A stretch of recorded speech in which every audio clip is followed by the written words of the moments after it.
நல்ல ஞாபகம் இருக்கட்டும், இது ஏன் சமஸ்தானம். கும்மீருட்டில் குடல் கிழித்து கொன்றில் ஏழும் பெண்ணோழியே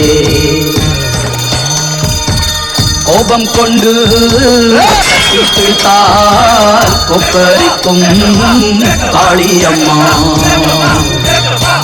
உன் கண் சிவந்து பார்த்தால் போதும் துரோகியின் கத்தி